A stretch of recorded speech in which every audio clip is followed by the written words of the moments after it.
L'esprit de Jézabel, la sirène. Les alliances sataniques méconnues par les églises chrétiennes. Édition révisée de Bienvenue Massia. Chapitre 7. L'épreuve de la destruction des sirènes. Ne savez-vous pas que vous êtes le temple de Dieu et que l'Esprit de Dieu habite en vous? Si quelqu'un détruit le temple de Dieu, Dieu le détruira, car le temple de Dieu est saint, et c'est ce que vous êtes. 1 Corinthiens 3, versets 16 à 17. Tout ce que le diable propose au travers des accessoires de Jézabel la sirène a pour but la destruction du temple de Dieu. Toute personne qui accepte ces propositions diaboliques s'engage à détruire le saint temple de Dieu spirituellement et physiquement pour sa propre perte. 1. La destruction spirituelle. Ne savez-vous pas qu'en vous livrant à quelqu'un ou à toute chose avec obéissance, vous en devenez alors esclave, que cela soit du péché qui conduit à la mort ou alors en l'obéissance qui conduit à la justice. Lorsqu'on obéit aux suggestions de l'ennemi, on se fait esclave de l'ennemi, avec toutes les conséquences ou destructions spirituelles qui s'ensuivent. Spirituellement, on subira certaines destructions. On se fait prisonnier, prisonnière, dans des prisons sous-marines. On se fait condamner, les finances, le mariage, la maternité, etc. On se ferait surveiller. Les démons et satanistes font les geôliers. On se fait limiter. On subit la perte de sa destinée, son étoile, c'est-à-dire ce que Dieu a voulu que tu sois sur la terre. 2. La destruction physique. Nous avons demandé aux femmes et aux hommes qui portent les accessoires de Jézabel de vérifier leurs attributs naturels reçus de Dieu depuis la création, des cheveux à la plante des pieds. Nous nous sommes tous rendus compte qu'il y a tout simplement la destruction du corps, des cheveux naturels, qui sont le temple du Saint-Esprit de Dieu. En effet, les faux cheveux, le défrisage et la teinture sont extrêmement nocifs à la fibre capillaire. Nous voyons de même la destruction des ongles naturels, par ceux qui sont artificiels. Au même titre, nous constatons la destruction de la peau naturelle que Dieu nous a donnée par tous les produits décapants qui dépigmentent et causent plusieurs maladies dans la vie des gens.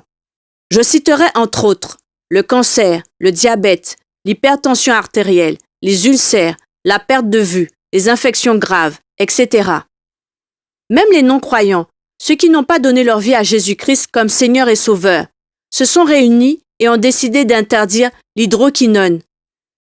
Mais des soi-disant chrétiens, nés de nouveau, ayant reçu des dons spirituels, acceptent ces propositions diaboliques de se décaper la peau.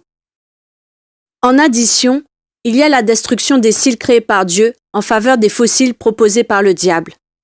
Cela va jusqu'au point où certaines femmes n'ont même plus leurs propres cils naturels. Elles en viennent à être condamnées à vivre avec les faux cils de Jézabel la sirène.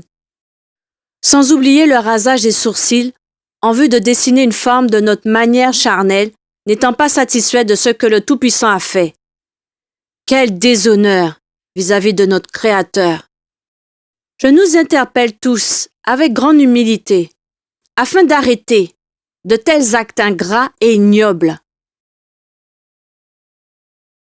3. Les déclarations des sirènes lors des délivrances. Dieu a permis dans la Bible que l'on écrive les manifestations et déclarations de démons pendant les délivrances.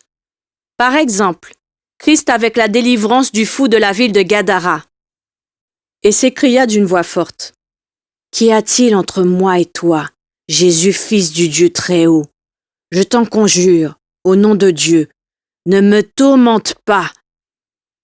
Et il lui demanda: Quel est ton nom? Légion est mon nom. Lui répondit-il, car nous sommes plusieurs. Et il le priait instamment de ne pas les envoyer hors du pays. Marc 5, versets 7 à 10. La délivrance pratiquée par les 7 fils de Séva. L'esprit malin leur répondit: Je connais Jésus, et je sais qui est Paul. Mais vous, qui êtes-vous? Acte 19, verset 15. Nous avons enregistré plusieurs délivrances, et quand le Seigneur Jésus descend pour délivrer, voici quelques-unes des déclarations de démons. Bienvenue, il faut mélanger vérité et mensonge, comme tous les autres pasteurs. Tu nous embêtes avec ce message-là. Sanctification totale. Bienvenue, Vous nous aimez beaucoup, nous les sirènes. Après, vous nous envoyez encore le feu? Pourquoi ne suivez-vous pas seulement votre homme là, Jésus-Christ de Nazareth? Bienvenue. Pourquoi as-tu dévoilé ces choses que nous avions cachées dans le secret pendant beaucoup d'années? Ce n'est pas bienvenu, répondis-je, mais c'est Jésus-Christ de Nazareth qui récupère ses enfants, qu'il a rachetés par son sang à la croix de Golgotha.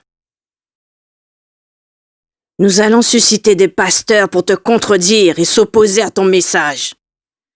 Elle me porte sur sa tête, elle me vend et gagne les âmes pour moi. Elle est mon disciple. Ensuite, elle porte mon nom. Je ne sortirai pas. Cette sœur était servante dans une église et vendait des faux cheveux naturels brésiliennes. Elle fut surnommée du nom de la sirène des faux cheveux. C'est pourquoi cet esprit disait « Elle porte mon nom, je ne sortirai pas de ce corps ».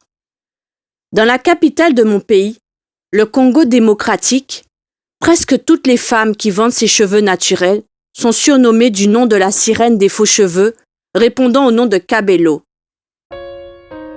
Nous l'avons chassée dans plusieurs délivrances à travers le monde. Que Dieu nous aide à comprendre sa volonté parfaite.